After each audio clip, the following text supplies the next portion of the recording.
Oh man, she always beats me. Hey there, everybody. This is Kenny and Kenny squared. with the sports on the Positive Tip podcast.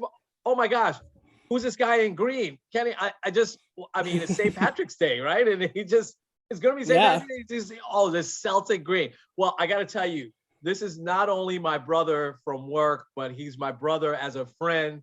And he is my brother in Christ. I've had the honor of knowing him for about 4 or 5 years now, and just an unbelievable person. But also, if we want to get a perspective on New England sports, there's no one better than Dave Ruff to give that to us, as he is just an all New England Red Sox, Celtics, Patriots fan. Bruins. We went to a Bruins game one time. And so, Dave, welcome to the podcast, man. So great of you to join us. Thank you. Thanks for having me, guys. Great to be here. Absolutely. Well, let's jump in. We got to start with baseball. And so yesterday we had the first two series, right? I think it's 91 games, Kenny, something like that. Yeah. Totally. The first two series of baseball canceled. And it's because of this lockout. And maybe, Kenny, you could break it down for us. What are some of the sticking points? I know you've dug into this a little bit more. And Dave, anxious to hear your perspective on it. And then I think the question I want to throw out there is, how does this get solved? And maybe we can think of it from a biblical perspective, because it doesn't seem like if they stayed up till 2 a.m, got a few hours sleep and came back and still didn't get this solved, there's something wrong. So, Kenny, what are some of the real sticking points here? Yeah, so one of the biggest things is the players want, especially the minor league players and some of the younger guys that haven't hit their big contracts yet, to get paid more. They've been fighting really hard to do a higher minimum salary, and the owners have moved up a little bit, but they're still like somewhere around $70,000 apart. So that's really one of the big sticking points. Another one,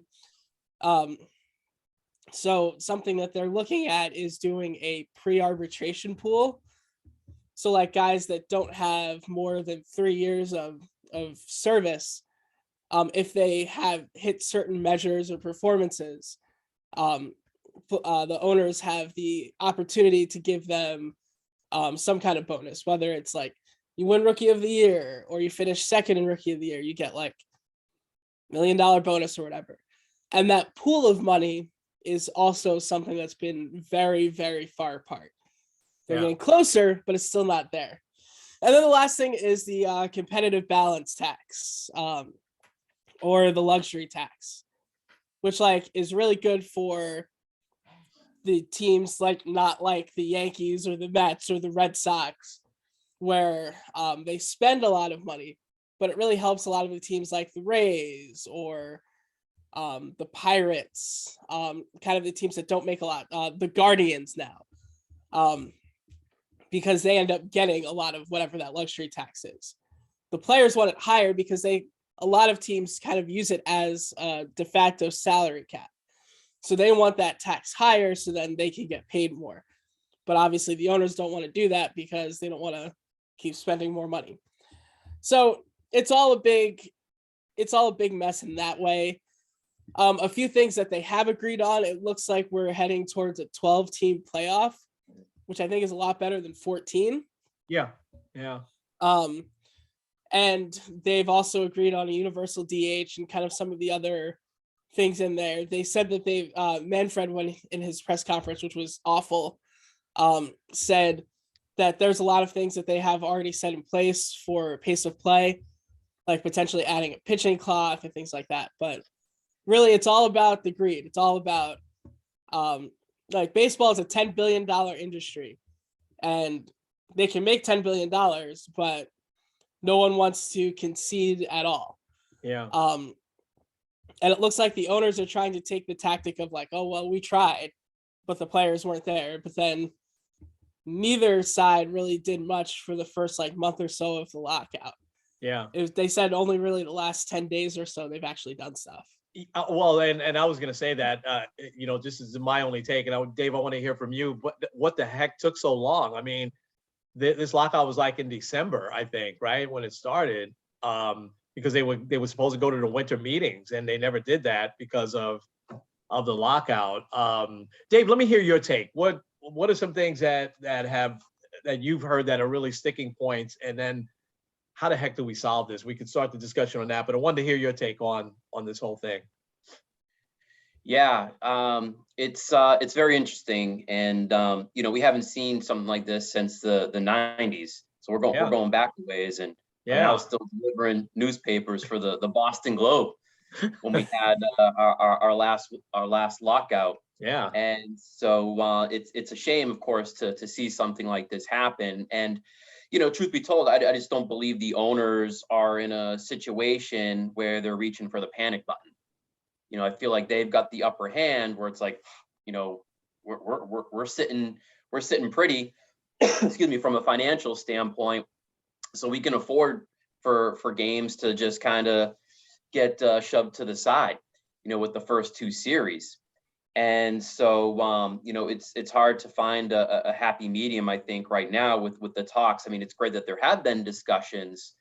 But yeah, at the end of the day, I mean, Ken just kind of hit the nail on the head, I feel, with I think it's all centered around one thing, I feel, and it's money.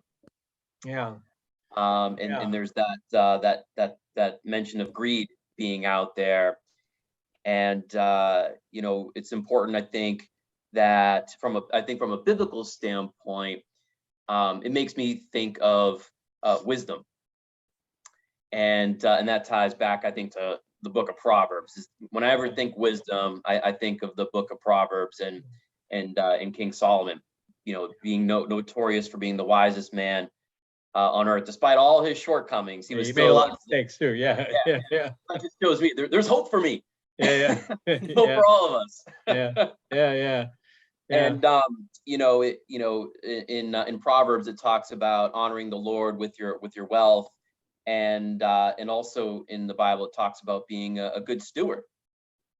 And I'm just, it makes me wonder, like, are these gals being a good steward? Are they honoring the Lord with their wealth? And it just kind of makes you wonder and think, and like, how are they going about, channeling their inner wisdom to make the right decisions? And, how are they being blindsided too, for that matter? And so it's just interesting to see, an interesting dynamic to see, like, how things are going to play out, and how they're going to be able to move forward.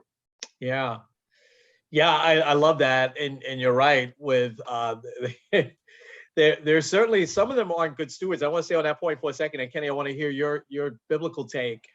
I think one of the sticking points for years on this luxury tax, because luxury tax is not new, right? They've had that for several years.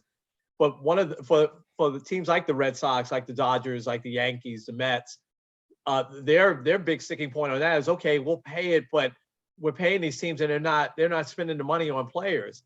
And like the Kansas City Royals, for instance, when was the last time they really signed a big free agent?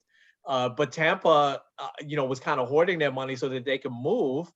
And, when that fell through, they did sign their player for a long-term contract. They did spend some money this offseason, so I think you saw a little movement there. But I think, the owners are like, they're not good stewards with that, because they're pretty specifically were told this money is to go back into, this is going to help you sign some players or go out and keep your best players. And a lot of those teams, didn't do that. The Padres did, over the years, because they were considered a small market team for a long time. And they put that money right back in, to get Manny Machado and, sign Tatis long-term, Eric Hosmer. But there were a lot of teams that didn't. So Kenny, what's your take? Well, you talk about teams that don't spend a lot of money here in Cleveland. Yeah. The highest free agent ever, $65 million, Edwin Encarnacion. And he didn't even play the whole time. Yeah.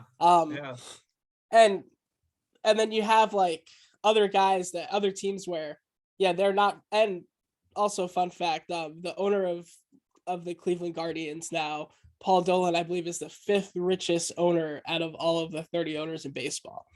So he has the money, but obviously he's not doing anything with it. Yeah.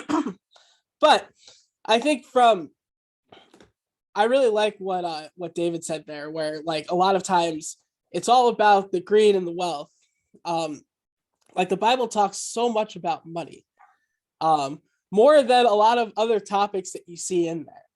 And I think when you're not necessarily doing the best that you can, you're really hurting everybody else around you. Because yeah, like a guy like say Max Scherzer, who's got a huge contract secured, he's made like over 200,000 or $200 million in his career. He's not really going to be hurting that much for money right now. Guys like Bryce Harper, Mike Trout, like all of the top players, they're not hurting for money right now. They're missing like 6 or 7 games worth of contracts. Like that's not going to be a lot. But like who really hurts out of all of this? It's not the players necessarily. It's not the owners, it's the fans. And I think a lot of times people tend to overlook that. It's like a lot of times when we make mistakes that are very selfish, it doesn't necessarily just affect us, it affects other people. And really like baseball is just hurting themselves, because if they miss 2-3 months of the season, like it took a while. It took steroids to get baseball back to somewhat prominence. Yeah. We can't do steroids again, right? Like Yeah. hockey took a huge hit when they lost the full season Yeah. back in, what was it, 2004, 2005. Yeah. So like they can't afford this. And I think one other thing I'll point out is kind of the whole not taking a long time. Like when it comes to Matthew 18, where it says like, if you have a problem with someone, go to them directly. I feel like both sides really didn't want to go to each other directly. Like, why weren't these talks happening back? Honestly, even as early as last year, like you can kind of tell, especially with the way that they dealt with the 2020 season, that things weren't looking good. But like, I mean, they knew the CBA was expiring years ago, and it seems like they didn't really take any action until like a couple weeks ago. Which is mind-boggling to me, that they didn't, there's nobody that stepped up. And I only saw parts of what Manfred said. I always think these commissioners are in tough spots, because they do work for the owners, right?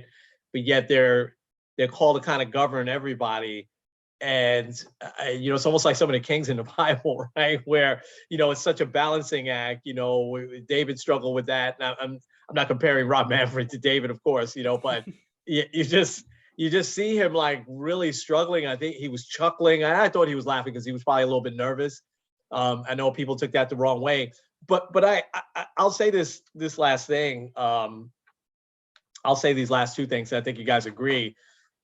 Dave, you mentioned this. I don't think there is a sense of urgency with the owners for losing games in April, because aside from opening day, typically April is the lowest attendance month. So they're probably thinking, hey, we're not going to lose that money if we lose, games at the end of March, and in April, people aren't coming out anyway. I can't remember the last time I went to a game in April. It's too cold, here. If you're in LA, it's fine. You're going to go. But here in like the Northeast, you just, or if you have an indoor stadium, you'll probably go. So I don't think there's a sense of urgency. I think that's part of the reason. But the other thing is just going back to 94, and then, what we forget is that they missed part of 95 as well. This thing lingered into 95. Like the 95 season wasn't a full season. It started late. And the fans back then were angry. Here's the danger of baseball now. That was 1994 and 1995. Do you know how many more things that especially the young fans can find to do instead of watching a baseball game? They'll find other things to do. And I don't know that a lot of these younger fans will come back. See, older fans like me and Dave and Kenny, and Kenny, obviously neither you or Dave are really old, but you guys grew up with baseball. It's kind of in your blood. So I hate to admit this, I'll be the first one. I'll watch, the first game. If the first game is May 1st, I'll be there, and yeah, I'll be a little bit ticked off or whatever, but I'll definitely watch. But I tell you what, man, the 19, 20-year-old, which is what baseball has done a really nice job over the last few years, let the boys play and this whole campaign. of Acuna, Bryce Harper, Trout, some of the young stars, Tatis that are just out there having fun.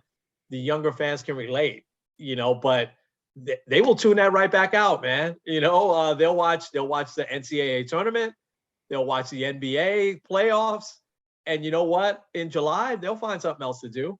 We'll be sitting around, oh man, there's no game on tonight, but not the 19, 20-year-old, so let's hope that this gets solved sooner rather than later. While we have Dave on, though, we have to take advantage of the New England knowledge here. Oh my gosh. And we got to talk about the Celtics. And so I want to give a lot of credit here, and then we could jump to Ken in a little bit to get his take, the Cleveland take on the Cavs. There's no take on the Knicks. We're done.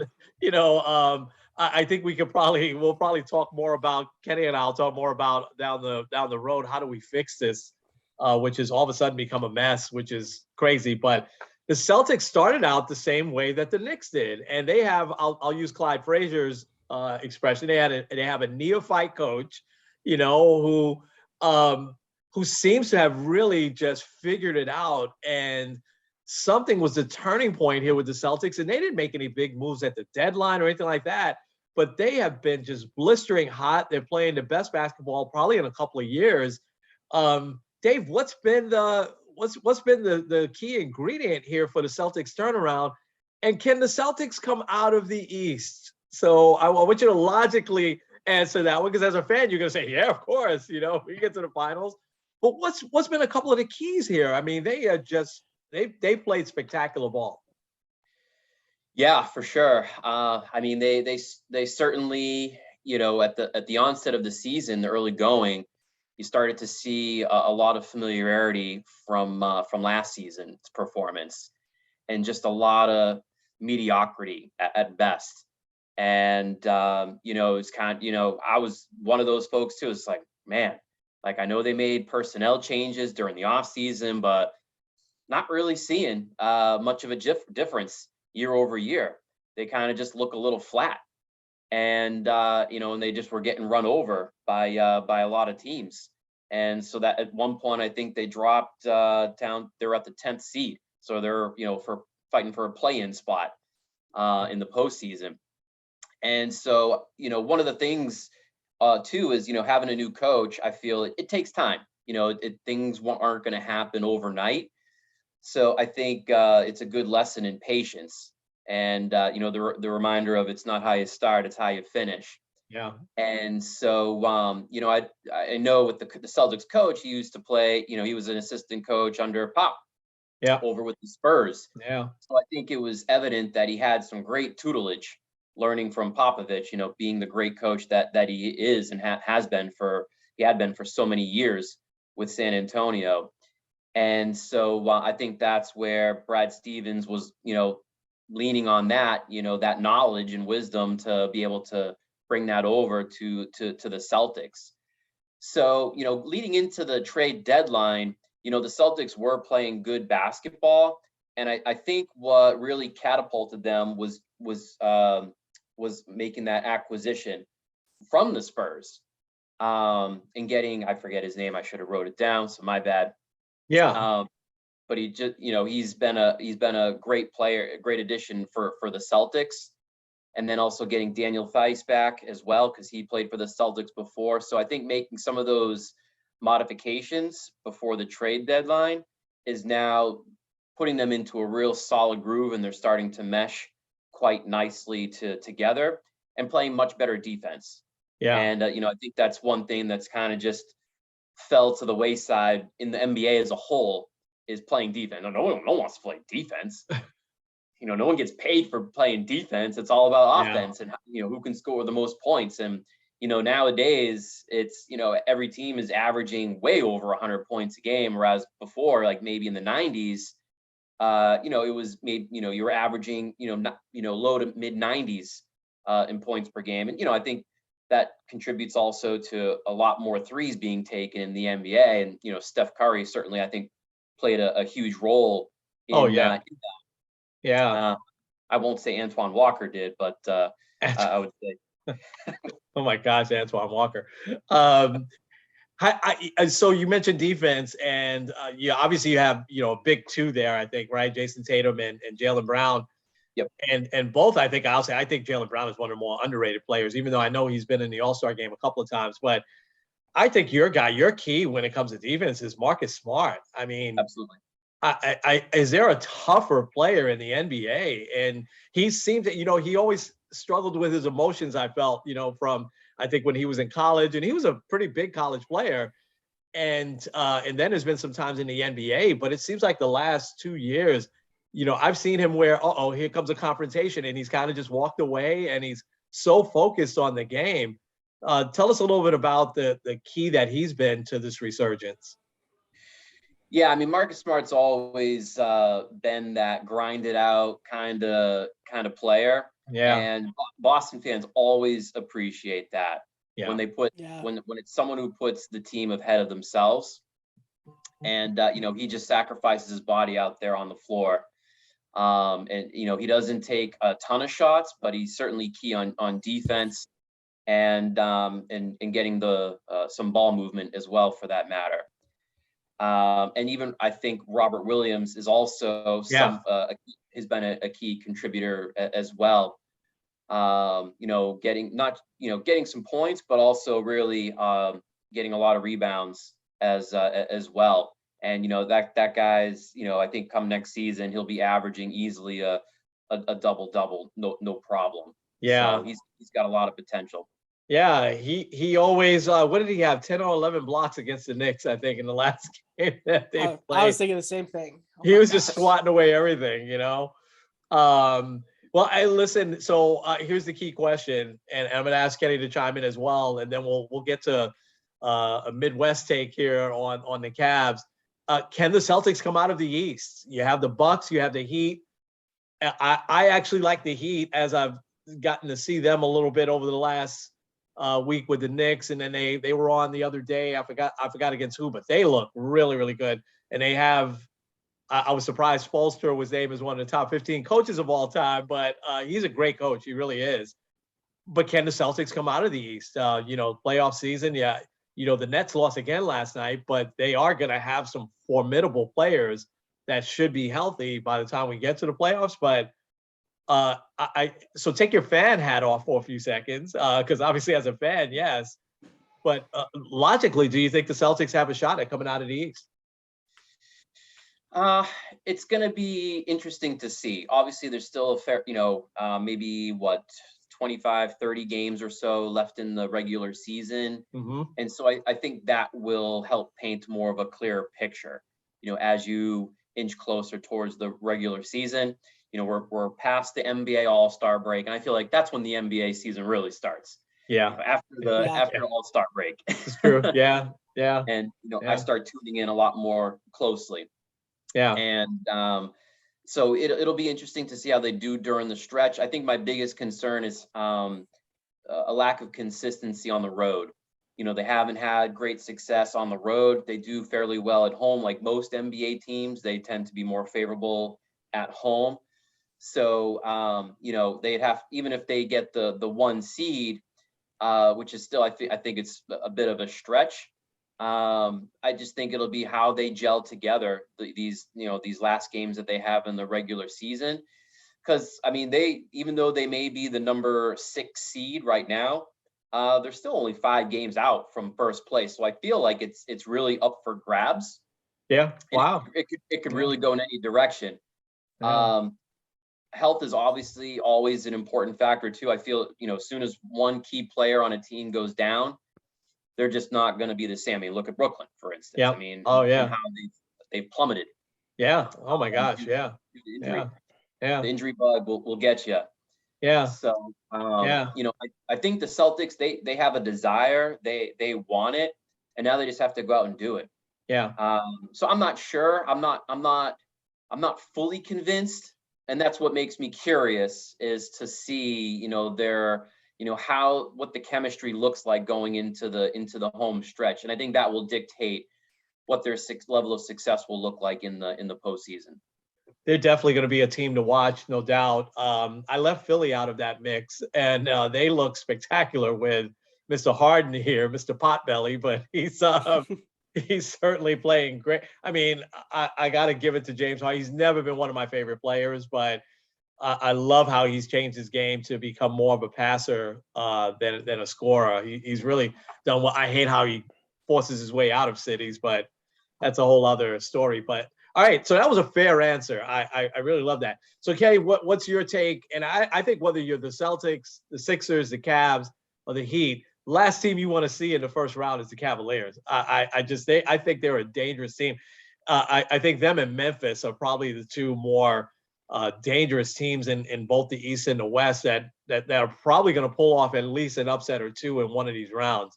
What's your take on the Celtics and give us a little insight on the Cavs out there?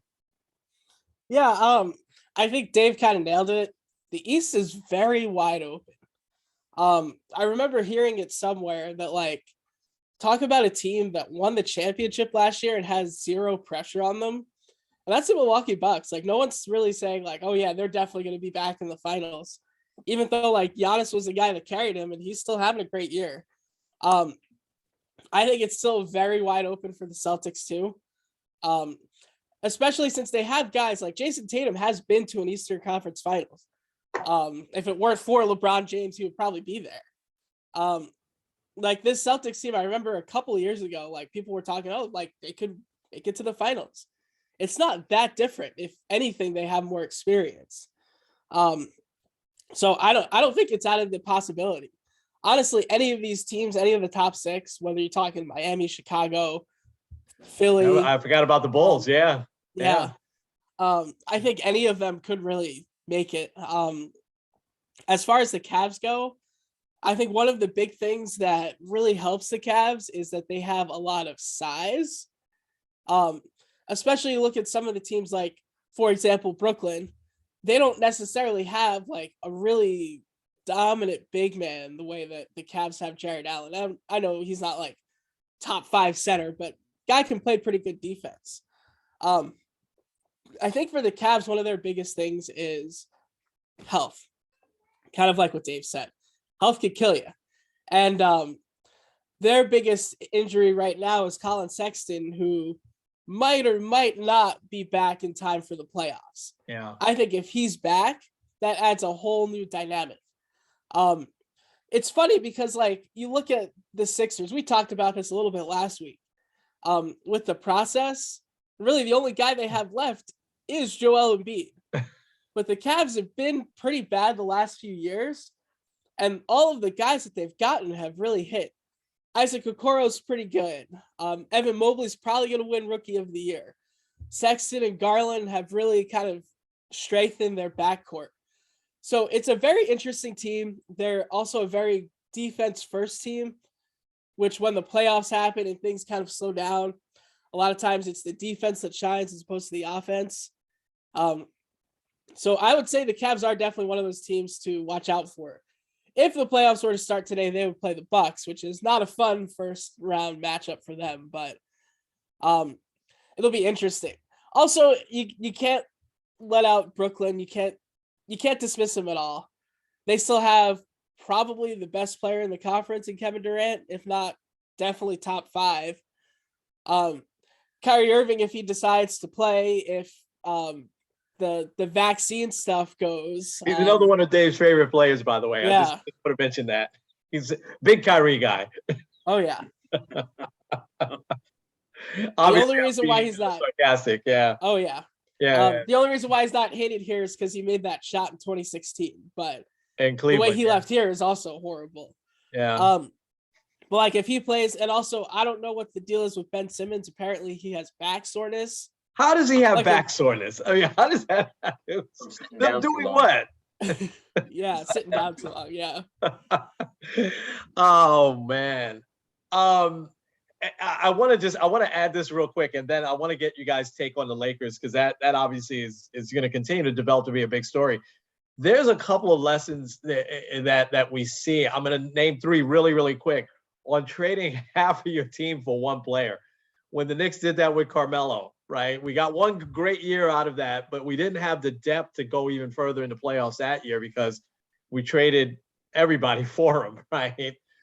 when the Nets got James Harden, who's obviously not on the team anymore, they also traded, Dinwiddie, Karis LeVert, and your beast of a guy. You mentioned, you have big guys in defense. Jared Allen, he's just developed. We saw it coming here when he was with the Nets, and he's just developed into this great player, with the Cavs. I think the Lakers, let's transition there for a second, see it with this Russell Westbrook trade. And I mean, I don't know how you trade three of your core guys, for him. For him, maybe 3 or 4 years ago, I would have done it in a second. But for him at his age now, and you saw the signs of him aging last year. So the Lakers have kind of made their bed. I mean, they were embarrassed by New Orleans the other night. I think the second time in like a couple of weeks, and they were getting booed out of the stadium. I mean, they're booing LeBron James. How does that happen? So what is your guys' take on the Lakers? And I mean, I don't know that the Knicks have a mess, because I think the Knicks do have a core of good young players, at least that we can build around. But the Lakers, I mean, what do you do here? Do you have to trade Anthony Davis now to kind of retool? I don't know what they do. What's you guys saying? Nobody feels sorry for the Lakers, by the way. Yeah, you can't. You don't hear anybody, especially for the Lakers, especially up in Boston. They're probably like, oh yeah, this is good, But what's your take on LA, Dave? What's your take on what's happened there? Yeah, they're obviously, because it's LA is huge market, and obviously big basketball team and big basketball fan base. Yeah, I think from what I've seen, there just probably hasn't been the best management decision making, and that's what's crippled them. And they've got a lot of they're on the hook for a lot of their for a lot of salary, big payroll, to no surprise being in LA. And they're not the healthiest team, and they're getting old. Yeah, they don't really have a lot of youth on that squad. Yeah. And so, I think they're trying to find ways, I think they reach for the panic button a little bit. But desperation is a stinky cologne. Desperation is a stinky cologne. I love that. That's a Davism. Yeah. You get Russell Westbrook, and it's like, is that really, they're trying to, figure out like, how can we win now? Because LeBron obviously is not getting any younger, as incredible as LeBron is. He's got a lot of miles on that odometer of his, and basketball players obviously, they really start to feel the wear and tear after a while, and especially when you're into your 30s. Yeah. So to his credit, he's still a beast, but yeah, he's not 100%, and I don't think he's been 100% for last couple seasons or so. Getting a little bit of the injury bug, but he's still a super strong guy. And, I think everyone just kind of leaning on him like, hey, let's just get into the playoffs if we can get in, and then all is good. And I don't see that. There's way too much talent in the West. The Western Conference is really strong, with Golden State, Phoenix, and Memphis. Even Utah's up there too. You've got a lot of talent in the West. I just don't think LA could handle any of that. Even if they were 100% healthy, I don't see it happening. Yeah, I'm with you. I agree. Kenny, how about you? Yeah, I had read that they in the offseason they had a trade set up for Buddy Hield. But this guy named LeBron decided that he didn't want him. He wanted Russell Westbrook. And now I can't say this for sure, but I would assume that a trade for Hield wouldn't have been their entire core the way that it's been for Westbrook. Yeah. And I don't know, it seemed like right from the very beginning, it seemed like an odd trade, because Westbrook isn't the type of player that works well with LeBron. Because like LeBron really works well when he has a lot of shooters around him. And then also guys that play pretty good defense, which like Westbrook's never been known for defense. He's a great player and has a great skill set, but it doesn't seem like he's a good fit for the Lakers. But I think at this point, okay, so you win the playing game, and maybe you sneak into the 8th seed or the 7th seed. You're facing either Phoenix or Golden State in the first round, probably. Obviously, Phoenix didn't work out well last year for them. Golden State, like they'll go back to their dynasty days. Yeah. They could go right back to that, and they know how to win. Yeah. They have a great coach. They have great players. They're going to So, be dangerous. Yeah. yeah. Yeah. So I don't know. The Lakers are in kind of a weird spot. It does kind of seem like this is LeBron made this mess, so he's gonna have to just lie in it. There's already kind of rumblings that maybe they try to trade him. Which like, I mean, you could, but also like I would love for LeBron to have been a Knick like 5 years ago. I Yeah. wouldn't take LeBron now. No. Yeah. First of all, you're giving up a lot for him. And but then also like guy's been injury prone the last few years, and he's definitely going to be taking a couple steps down. Yeah. So I wouldn't do it. But I checked to make sure that this trade works. I wouldn't do it either, but I'm curious to see if you would do it. Evan Fournier and Julius Randle for Russell Westbrook. Would I do that? Fournier and Dave knows this better than us because he watched him the last few years. He's been so inconsistent. I mean, he's had just some terrific games, particularly against the Celtics. And you said him and Julius Randle, Yeah, I would trade Fournier because I do think Fournier still has some value. Obviously, Randle has some value, but I'm getting a lot more back for if I'm going to trade Randle, who righted the ship. I got to give him credit, and that's true. But he might be a little too thin-skinned to play here, like in a place like New York or Boston, right, where the pressure is on every night. See, like a guy like Jason Tatum has like the right mentality for Boston. Jason Tatum could probably play here in New York in a heartbeat. He just has that right mentality, whereas that Randle is volatile. But Randle could still mature. I would not do that trade. No, I wouldn't. Westbrook. He's been one of my favorite players over the years. I just but I wouldn't.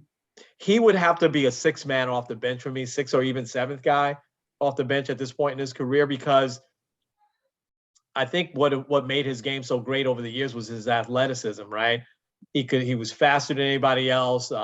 Sort of like why you haven't seen John Wall play this year, and John Wall is not that old, but John Wall's game was all based on speed. And, with his leg injuries, he probably doesn't have that speed anymore. No one has seen him, so we don't really know for sure. But I'm suspecting that that's probably the case. Westbrook is the same thing. He can't jump like he used to. It's just he's gotten a little bit elderly. But he also seems to make poor decisions now, too. So no, I wouldn't do that trade. It would work out salary cap wise, right? Yeah. Yeah. The only reason why I would consider it is kind of clear the books for after next season, because Westbrook only has 1 year left. Yeah. So you're looking further down the road. But here's the thing with the Knicks, that every year when they have this all salary cap, nobody comes. They haven't. Yeah. The biggest free agent they've signed was Julius Randle. Bobby Portis and all these guys. That nobody comes. I mean, like, hey, take our money, but nobody wants to take it. The NBA has changed in that sense, right? It's not just about New York, Boston, LA anymore. The Bucks won the championship last year. Phoenix is not a big market, but they're up there. Utah, and I think players have figured out, Damian Lillard has stayed there in Portland. He's still making his money, so I think players have figured out, do I really want the pressure of playing in New York or in Brooklyn or in Boston or LA when I could still make my money and build a good team somewhere else? San Antonio, look how many years that they contended, and they're a pretty small city. So I just think that, and still the pressure is so much in New York. It's probably even a little bit more in New York than it is in Boston or LA. And maybe I'm saying that because I'm here, but it's just relentless night in and night out. Everything is scrutinized, so much, whether you play for the Mets, the Yankees, or any of the New York teams, really, so it's really hard. Nobody feels sorry for the Lakers. Just, they'll figure out a way to retool next year. I think I honestly think that they're going to probably trade Anthony Davis because that's the way they'll get some draft picks back, and they'll probably get a couple really good. Because he's a guy that teams will want. You know what I mean? He's a guy that teams will give you a couple of good players, a couple of good draft picks for because, but he can't stay on the court either. But when he's healthy, he's still really, really good. All right, we're gonna get ready to wrap up, but we got to get Dave's take on Tom Brady. And obviously, Dave was a big Tom Brady fan. Who wouldn't be all these years, all the championships? What was the feeling like up there? And what was your feelings when you heard that he was going to retire? And do you think we've seen the last of him on the football field? A lot of people are saying that no, he might wind up with the 49ers or, he might come back. There's also talk of, I know, Kenny, you mentioned this week, talk of him maybe getting to the broadcast booth. There's probably people that would sign him in a heartbeat because I think he'd be interesting, as an announcer. But what's your overall take on Mr. Brady? Yeah, TB12. I mean, I know so to back up a little bit, I know he's been on record before and saying like he felt like he could play to the age of 45. And when he said that publicly, that was probably maybe 5 years People ago. laughed at it. Yeah. Yeah. Just like, yeah, okay. Yeah. And I was kind of just like, I was like, that's kind of a stretch. I mean, Yeah. I could see you going late, but that late, like that's just unheard of. Yeah. You might only see a field goal kicker, last that late. Yeah. But a quarterback, it's unheard of. So kudos to him for just playing so strong this late in his career. And I mean, he's number one quarterback, from a statistical standpoint with most yards and touchdowns. Oh, he's the GOAT. Yeah. It was unreal. Just still playing. His performance wasn't tapering off. So then there was some confusion where, stories were reporting that, he was retired, but then like Brady was saying that he hadn't made that decision. So there was like a lot of, Adam Schefter on ESPN was like, oh, Brady's announcing retirement. And then, he's coming back saying, well, I'm still thinking about it. So it's like, all right, well, what is it? What's the deal? So, we New England folk are going through this emotional roller coaster ride, trying to understand like, what's the deal? What's happening?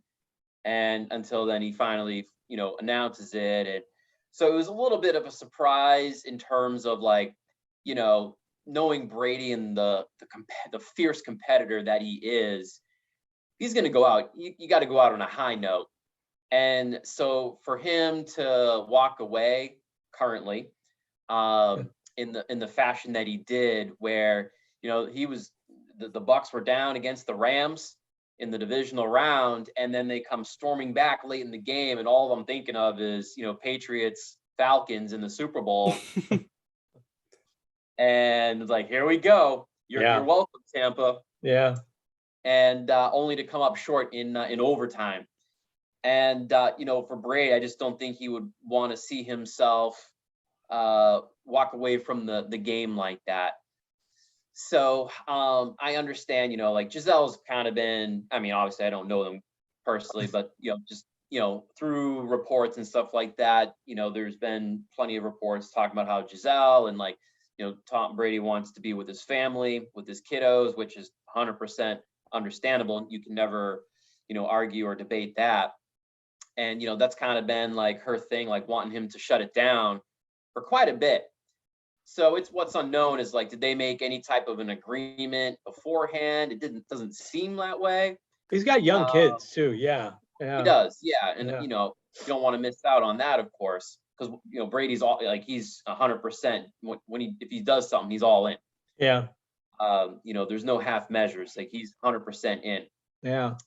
So you have to have the right mindset to be able to do that. You have to be really mentally sound. And with his level of routine, like it's just bar none. No one can, the only person I could think of maybe is Jerry Rice when it comes to work ethic. Yeah. And how dedicated they were and the sacrifices they made, the commitments they made to be the best that they can. And so with Brady, will he come out of retirement? It's a good question. I go back and forth, if whether he will or not. It's possible. He just recently launched his clothing line, the Brady brand. And I think if he wanted to see more success from that, if he had gone out and gotten at least to the Super Bowl, if he won the Super Bowl, hang it up and then, try to see some revenue be manufactured as a result of success on the field, people are like, oh, well, he just won the Super Bowl. I got to get his clothing line because maybe that will make me great. I think there's that marketing. Yeah. So we'll see how things go out, and if he comes back, will it be with Tampa? He's a California guy. Jimmy G's not going to be suiting up in a Niners uniform anytime soon. So I don't get that, but yeah, you're right. I don't get it. The guy just wins. I mean, I don't understand. I really don't understand why they seem to always want to get rid of him. Well, he can't stay healthy, and Yeah. I feel like he does make mistakes. He does.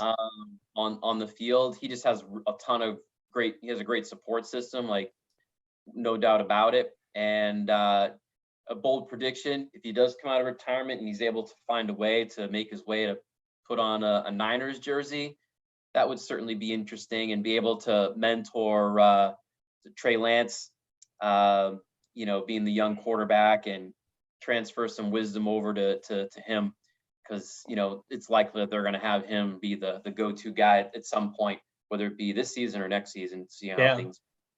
Yeah, that's such an interesting take. All right, we're gonna get ready to wrap up. Kenny, I don't know. We weren't prepared really for fun facts or anything like that, unless you were. But I do have a fun fact about Dave that I think you're gonna find really interesting. And I want to say it was either the same block or same neighborhood. That your dad grew up in the same neighborhood or block as Bill Russell. Yeah. Oh wow. Yeah, where Bill Russell cool. lived. Yeah. Same town in Reading. Same town. Mass. Yeah. Yeah. Amazing. So Bill Russell lived there while he was playing and coaching the Celtics. Yeah. Wow. That's when you told us that was unbelievable. We did a leadership study one time, Ken, on and I just picked some leadership figures, and one was Bill Russell, and I think that's when Dave told us that. So Wow. yeah, it's amazing. Boy, Bill Russell's got to be up there in age, but he's still. I mean, he's still the best winner. I mean, what did he go 9-0 as a player in the finals, and then 1-0 as a coach? I mean, he never lost in the finals. I mean, that's just unbelievable. Obviously Jordan never lost either, but not 10 times. Like Bill Russell. Kenny, you got something? It looks like you were looking for a fun fact or something. I was trying to find another one that I saw, but this is, obviously Super Bowl was about a month ago, but last 16 quarterbacks to make the Super Bowl for the first time and lose never got back to the Super Bowl, which I think is kind of interesting. Wow. Some of the guys on that list, Jimmy G is one, obviously Joe Burrow. Who else was on there? There's a couple who's like, oh wow, those guys. Dan Marino. Yeah. Yeah, he probably really stands out because he had such a great career, but they never got back. It was very early, right? Maybe a second year, Dave? Joe Flacco would have been one. Joe Flacco. Yeah. Colin Kaepernick's another. Kaepernick, yeah. Wow, that's interesting. That's interesting when you think about that, Well, this has been a lot of fun. We got to get Dave back here. Yeah. This has been a lot of fun. Awesome. Yeah. Let me get the music on the podcast here going. I got to say, this has been so much fun. And, Dave knows it. I've never been, maybe next time we got to get on because Kenny's the Yankee fan. So next time we get on, hopefully we have some baseball and we can talk Yankees, Red Sox. That'll be a lot of fun. Let you guys go at it, But for now, this has been Kenny Squared and Dave Ruff in the house.